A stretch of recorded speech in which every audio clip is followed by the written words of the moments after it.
it is utterly fascinating that we don't know the creator of Bitcoin. Who made Bitcoin? Satoshi Nakamoto. Satoshi Nakamoto. What could possibly be the motivation for us not knowing who this is? His disappearance is what really solidifies Bitcoin's decentralization. I mean, this guy actually gave humanity something for nothing.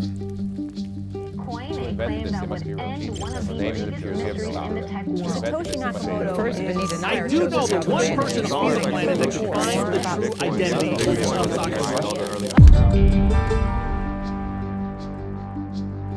Satoshi opened a portal into cyberspace. Once your eyes are opened, you see it all differently.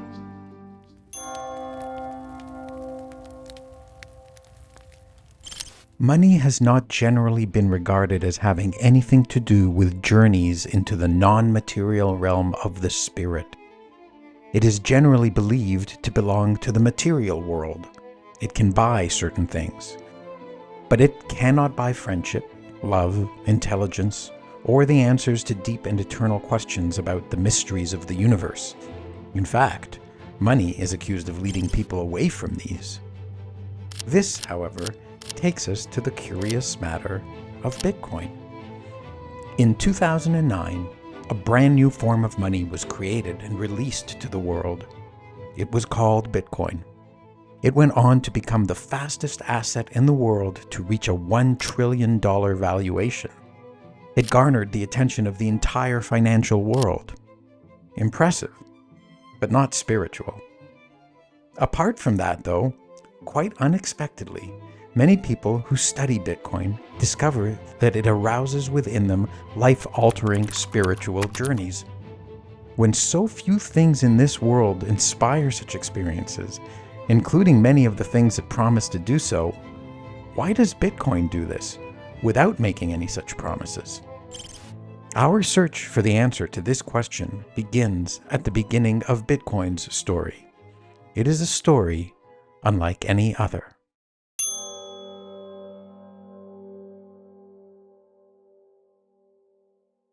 The true origin story of Bitcoin's appearance in the world is one of the most fascinating mysteries ever told. Yet these events all took place in the 21st century, a time when everything is recorded and can be recalled, investigated, and verified. So it is true, verifiably. And the story goes like this. The year is 2008. An epic worldwide financial crisis threatens to destroy the entire global economy. It is known as the Great Financial Crisis. The world's governments and banks are unable to prevent it. At best, they manage to postpone the consequences, but worsen them in the process. Mass destruction looms in the air. Against this backdrop, seemingly out of nowhere, a mysterious figure appears. He calls himself Satoshi Nakamoto, but we never see his face, and we never hear his voice, because there is no actual individual named Satoshi Nakamoto. Satoshi Nakamoto is a disguise, an online persona. The real person behind this identity is able to keep his actual identity secret, just like superheroes in the comics. Nobody asked for him to appear or to provide any help. Nobody knew he existed. Nobody knows his true identity. Yet, out of nowhere, he shows up, and he brings with him an invention which he calls Bitcoin. He explains this invention's workings in a short, flawlessly written document. In this paper, he also presents a solution to a problem that mathematicians and computer scientists claimed could not be solved. They had proven that it could not be solved. Yet, despite the theoretical impossibility of solving this problem, Nakamoto provides a solution that does work in practice, and it is an essential part of how his invention functions. The invention itself works as a new form of money, unlike any that came before it.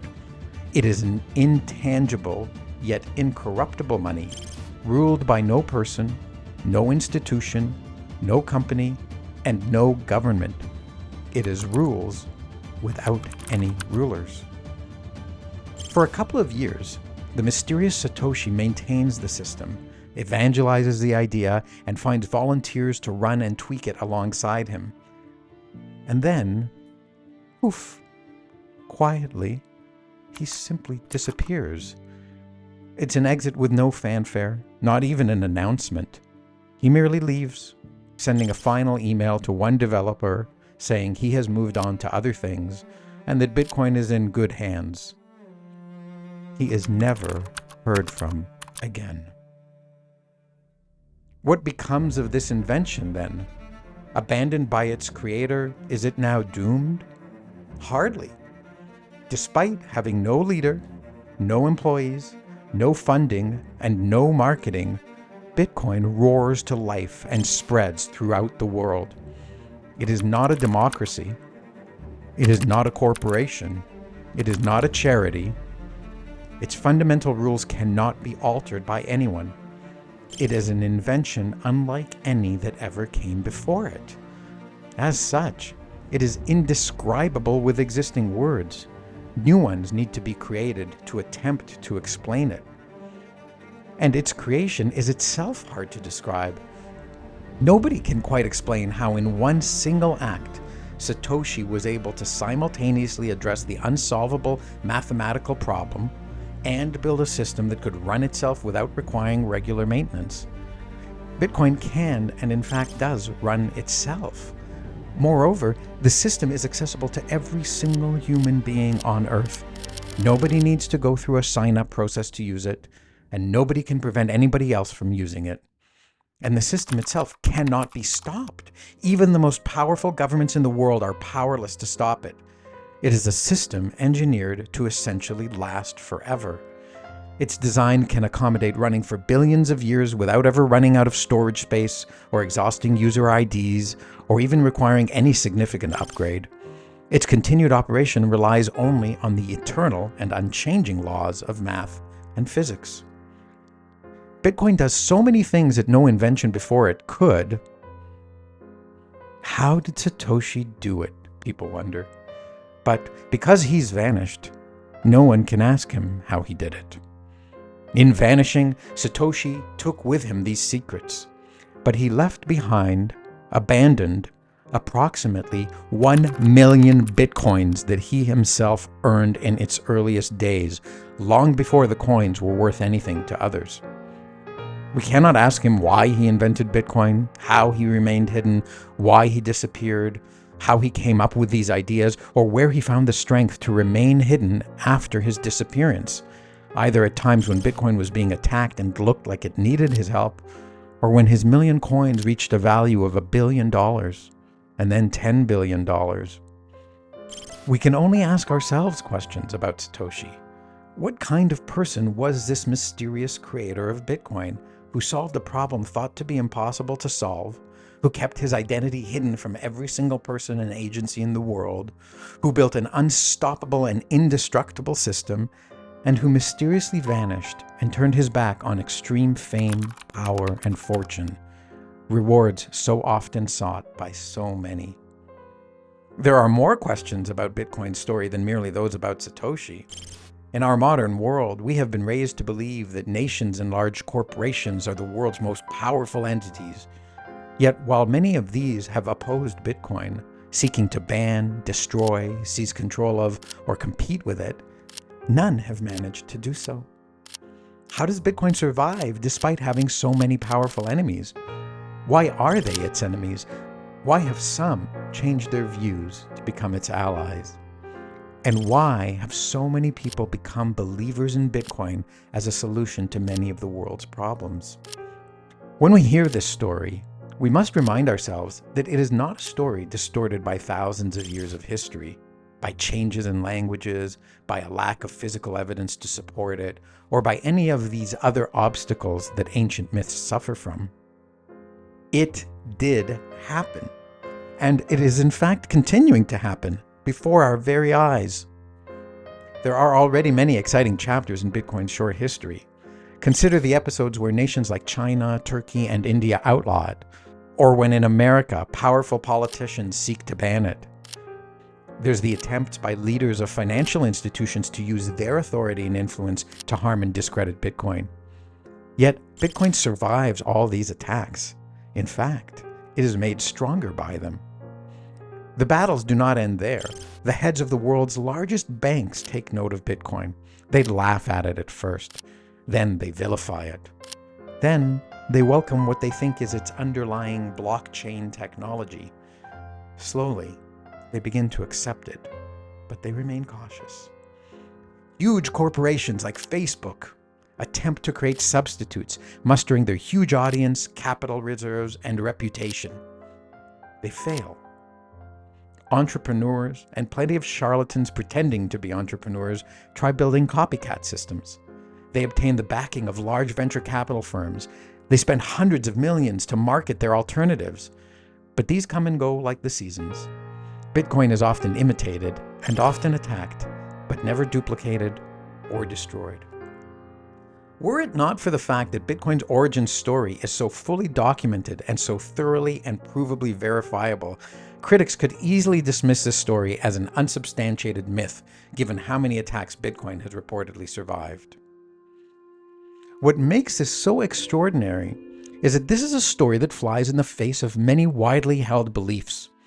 This story dispels the belief that we cannot solve problems that experts, scientists, and mathematicians claim to be unsolvable.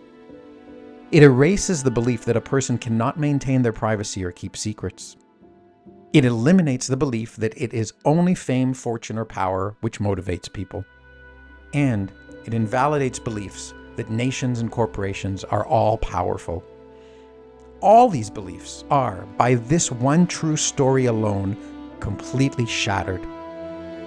We are left with the realization that it was these old beliefs we held that turned out to be the myths.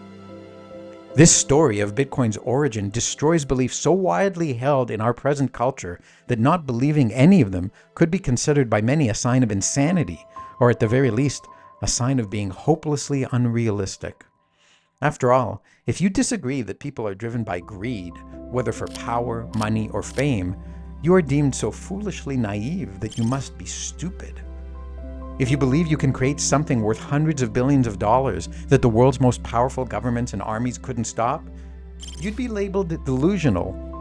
If you claimed you could do this while being left completely in peace, out of the prying eyes of the media, investigative agencies, and countless others, most would say you were completely ignorant of the facts of reality. And yet, Satoshi showed all of these things were actually possible. The truth of this story forces us to accept that it was our beliefs that were false, and that such ideas as these are not in fact false and insane, but true and attainable. What are we to do then? It is said that nature abhors a vacuum. When something vanishes, it must be replaced with something else. This shattering of old beliefs, then, is the entry point to a new worldview. Seeing that our previous beliefs were false means we must erase them from our belief system. But we cannot leave blankness and emptiness where they once stood in our minds. We need to replace them. The telling of the story of Bitcoin, in shattering old beliefs, thus reveals the entry to a new world of beliefs, which replace the old and cynical ones the story erased. Even more importantly, it causes us to ask what the implications of those new beliefs are. New questions arise, such as, since expert proclamations may be false, which ones in fact are? Should I strive to maintain my own privacy? Can I too avoid being controlled by corporations and governments? What are the things that I value over money, power, and fame? As may be obvious now in retrospect, the best way to initiate a new spiritual journey is to erase old beliefs that no longer stir one's spirit, ones which maybe never did. And since this is what the true story of Bitcoin actually does, it is not surprising that many who hear it embark on a spiritual journey, one which involves asking questions like, where does power really rest today? What else might I believe that is false? What might I be able to accomplish that I thought was impossible? What might others be able to accomplish that we have been told was impossible? What might actually be possible? And how might the world be different if we do these things? Entering this rabbit hole, as it is known, now freed of those previous constraining beliefs and assumptions, is the moment of spiritual awakening for many. Satoshi's story, being a true story of hope rather than a mere fictional one, rids many people of the idea that hope is just wishful thinking limited to the realm of fiction. It shows unequivocally and provably that extraordinary feats can be achieved even by a single individual. Armed with this belief that many more things are possible than previously thought, the incentive to dream and to hope and to work to make those hopes and dreams come true in reality is ignited.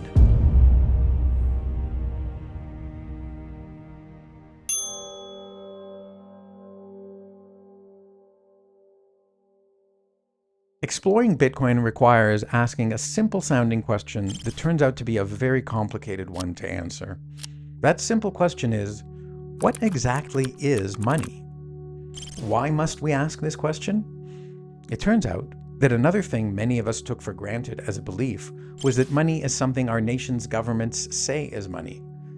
But Bitcoin shows up and says, no, this isn't true. Something else is money. I, Bitcoin, claim to be money. I claim the thing you believe is money is in fact not money. I claim it is merely pretending to be money. I claim that its pretense is the cause of many of society's troubles. I claim I can fix those troubles. Had we not already had our other beliefs shattered by the story of Bitcoin's creation, we would simply tell Bitcoin, go away and take with you your crazy claims. But instead, we are now curious to understand what is at the heart of this claim. And as we pull on the thread of that question a little bit, a lot comes unraveling very quickly. One thing that is clear about Bitcoin is that it is a claim to being money which is not issued and not controlled by governments. Previously, we mostly believed that money had to be issued and controlled by government. It has been this way for all of us for our whole life, after all. But Bitcoin doesn't stop at declaring that it is only governments that are not an essential part of money. It also claims to be money not issued or controlled by anyone at all. No banks issue it or control it, no regulators, no corporations, no charismatic leaders, nobody. Bitcoin asks us to separate the idea of money from the institutions and people that have come to control money. In today's world, these happen to be governments, central banks, financial insiders, powerful multinational corporations, militaries, and other hugely powerful institutions. Bitcoin, if it is money separated from all human control. Bitcoin allows us, for the first time ever in our lives, to look at the idea of money purely as money, separated from any contaminating influences and control. It cuts away the external and distorting influences upon money from the thing that money itself is. It allows us to look at money alone, in isolation, in its purest form, purified money. This is true whether or not we come to believe or accept that Bitcoin is purified money, because in just making this claim, Bitcoin causes us to ask, what is purified money when it is separated from the controlling influence of others? Some of us discover that money itself, which we previously thought of as an integral part of a system corrupted by many forms of wickedness, greed, injustice, and unfairness, turns out to have nothing to do with any of those things.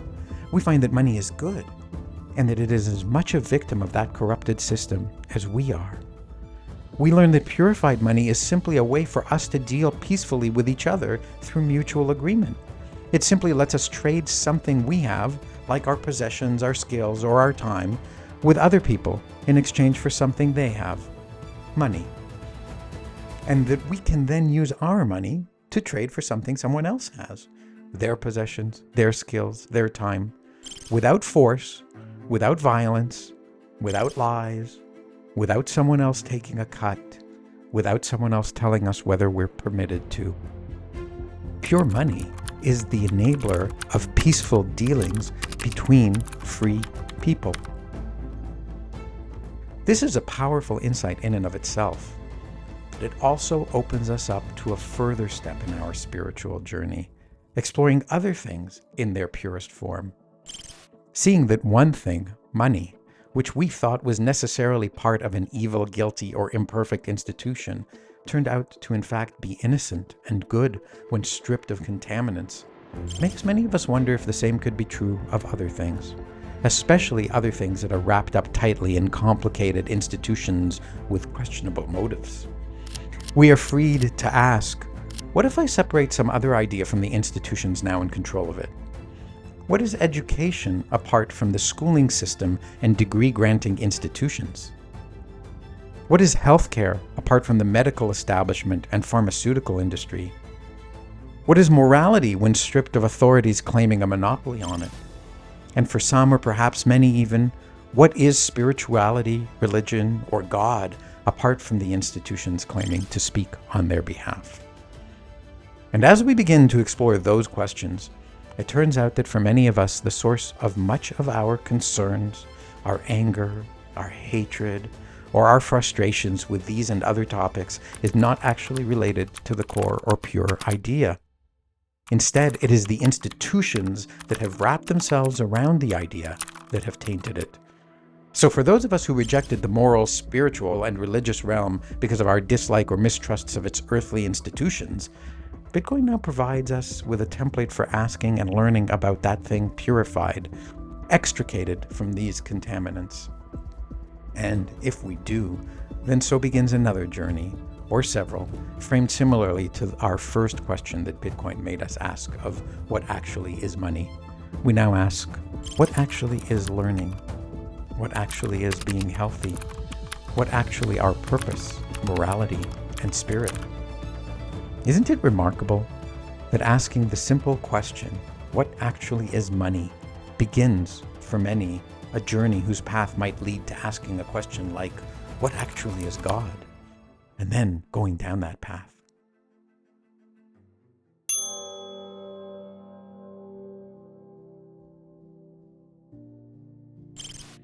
Bitcoin is purely digital. It is intangible. It is non-material. The non-material is the spiritual. It thus follows that Bitcoin is a spiritual form of money. Bitcoin does require things that come from the material, non-spiritual world, all that math and physics and computer programming that go into it. However, it also requires reaching a conclusion that states, this is what I personally believe that good, pure money really is, and which I will therefore use as money. And there are many implications of reaching that conclusion. Spiritual implications. First, one must accept that an intangible thing is nevertheless real. Much of the dismissal for many people of the idea that the spiritual realm is real comes down to its immateriality. They hold the following to be true. If I can't touch it, then it isn't real, or at least it isn't as real as some alternative that I can touch. Many people even believe that the intangible is just an illusion. Some go so far as to assert that their consciousness and their free will are just illusions. You cannot touch consciousness or free will, the argument goes, and so these must just be illusions created by those things you can touch. However, if you find yourself believing in Bitcoin, you have reached the belief that money that can't be touched is more real money than any that can be touched. And once again, you have a model for re-examining your previously held beliefs about reality and purity of things that can't be touched. But it is more than merely its intangibility that makes choosing Bitcoin a choice that necessitates accepting immaterial ideas as both real and important. This belief that Bitcoin is pure has another very important implication. Making the choice to use that which you believe to be pure. This too is a spiritual decision. Why choose to use pure money? What is special about purity? Why not mix something else in? After all, we have a system of money that already has government, central banks, and all those other characteristics mixed in. Why choose purity? The answer to this is not obvious. To arrive at choosing a pure money over one that comes pre-mixed with other things, one must hold that purity is goodness, or at least one must hold that purity lets the goodness of a thing come to the fore. We can make a quick exploration of this idea through an analogy to food. Consider a pure, ripe banana. A pure banana can be used in many different ways. It can be eaten on its own, blended into a smoothie, baked into banana bread, added to a banana split, or taped to a wall and sold as art. But once made into something else, the banana is committed to a state other than pure banananess, thus limiting its potential uses. Thus, a pure banana can be used by more people for more things than can a banana strawberry smoothie. And it is specifically the fact that it does not limit how you can use money that Bitcoiners believe is what makes Bitcoin, pure money, better than adulterated money. This means that Bitcoiners hold that the freedom to choose what to do with money is good. Bitcoiners have made a judgment on what freedom is, and they have a sense of what it means.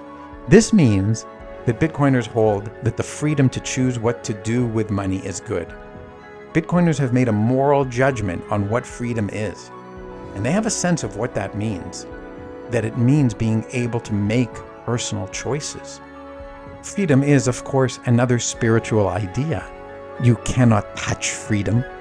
Yet, if you value pure money, you value money whose very use is the exercise of freedom.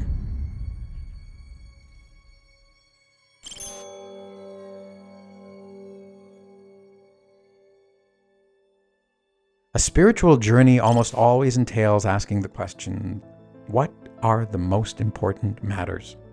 That often turns our attention to morals and values. A moral action is something that someone considers acceptable behavior. An immoral action is an unacceptable one. A value, on the other hand, is something that someone values or appreciates. If you don't like bananas, you don't value them, but you probably wouldn't describe them as immoral. You might, however, view as immoral someone who goes into the grocery store and begins smashing all the bananas, even if you don't value bananas yourself.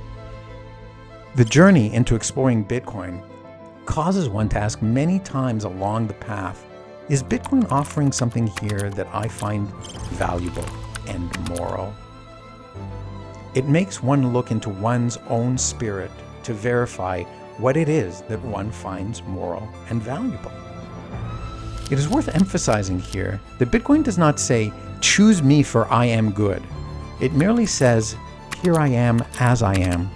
Judge me for yourself. Choose for yourself. If you judge me good, use me. If you do not, don't. You do not use Bitcoin because someone made you do it, or because Bitcoin forced you to use it. You use it because you, based on your values and your morals, choose to use it. Let's take a closer look at what this means. One early lesson along the Bitcoin learning journey is the realization that nobody can ever change certain things about Bitcoin, and that this means that never in the future will certain actions be taken, including actions that are taken all the time in our current money system. One example of such an action would be some authority creating more money in an emergency in an attempt to fix an economic crisis. When they arrive at this reality about Bitcoin, that it cannot be changed, a student of Bitcoin must then ask themselves, well, is this a good thing or a bad thing? Or perhaps it is not good or bad, but just a value choice, like liking bananas or not liking them. Thus, we see that it is impossible to evaluate Bitcoin and reach a judgment about it without putting it through a lens of values and morals. There is no evading this question and choosing Bitcoin without considering this fact. Many people, when they come to this exact question, begin asking it of many other people to see what they may think and why. It begins a new dialogue about what is valuable and moral. These discussions represent re-examinations, or in some cases, examinations for the very first time, of what we each consider moral and valuable. So studying Bitcoin turns out to be not a mere study of the nature of money, of economics, of math, or computers. It turns out to be a study of one's own values and morals. And what are your values and morals, if not deep parts of your very soul? Yes, studying Bitcoin not only initiates a spiritual journey involving the study of purity and goodness in money, or the purity and goodness of education, healthcare, or other commonplace services, it also sends one on a journey of exploring what lies in their own evaluations of what is good and what is valuable, according to one's own soul. Some people may, after studying it, reject Bitcoin. If they do reject it, it will not be because the math or programming doesn't check out. If they reject it, it will be because they have looked inside their own spirit and deemed Bitcoin's offerings immoral or without value. And indeed, that is the claim that some people make. However, if you accept Bitcoin, you will also not likely do so just because the math and the programming check out. I don't know a single Bitcoiner who draws the line here. If you choose Bitcoin, you will have chosen it because you judged that what Bitcoin offered was something moral and valuable that nothing else offered. Why might you judge it good? Is it because, for example, it can't be stolen? Good, in this case, is a moral judgment. It is because you accept spiritually that stealing is bad. Bitcoin asks you to discover your morality for yourself rather than telling you what is and isn't moral.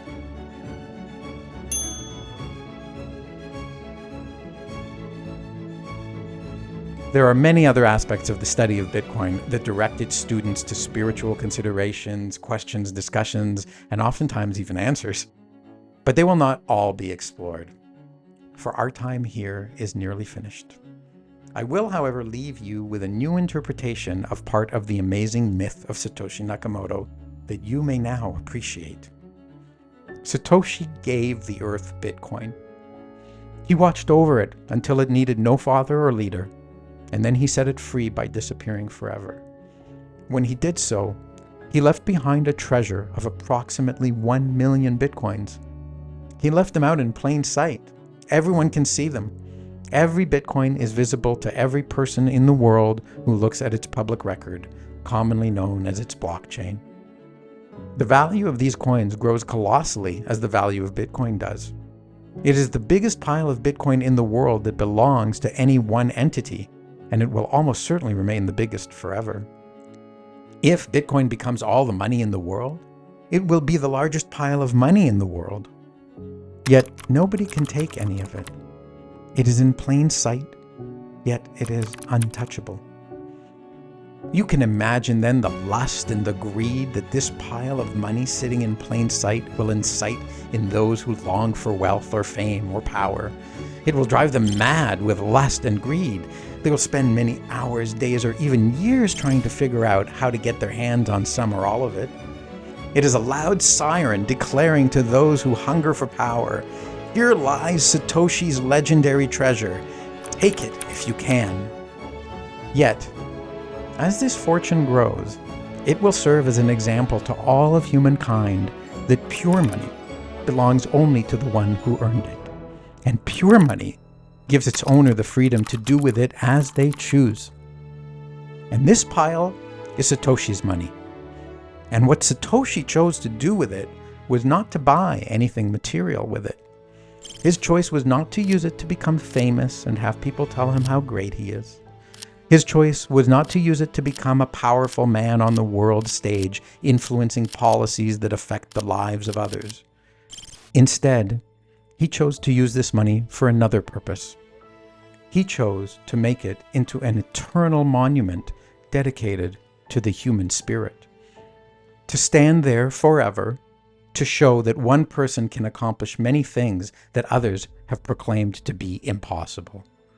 It stands there forever to show that one person can stand up to widely held beliefs and prove them false. It shows that one person can ignite a movement to question the necessity, validity, and authority of the most powerful entities in the world. It stands there forever to show that a person can in fact sacrifice wealth, power, and fame to create and do what is morally good. It stands there forever to say humanity can make good things that last forever. As Bitcoin grows, this will be a treasure that everyone in the world will look at someday in their life.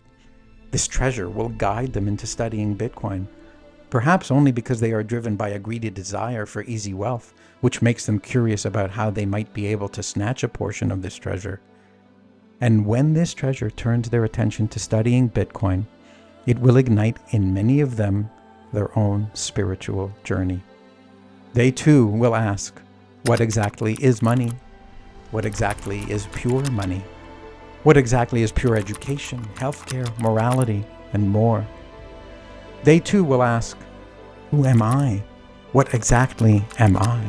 What is the pure me? What do I do with my time and my energy? This treasure will send them on a journey that leads them to knowing truly for themselves what it is they personally judge to be valuable, what they judge to be good, and what they choose to do with their life, because it will take them closer to knowing who they purely are. And so, the lesson to be learned by anyone who looks upon Satoshi's coins, whether it is with mere curiosity, or with greed, or with awe, is actually this: do not waste your time reaching for this pile of money, for if you do, you will waste your precious time on earth. This money is not yours and does not belong to the pure you. This money is not, in fact, the real treasure of Satoshi Nakamoto. This is merely an incorruptible monument paying tribute to the real treasure. The true legendary treasure of Satoshi Nakamoto, however, is actually available to you. And it is available to everyone. It is available at no monetary cost. The true legendary treasure of Satoshi Nakamoto is the discoveries you will arrive at on your personal spiritual journey of finding out what is true, what is pure, who you are, and what you will do with your precious time because you judge it valuable and good. It is discovering the incalculable treasure that is the pure, authentic, uncontaminated you. A treasure more rare and precious than any other that will ever exist.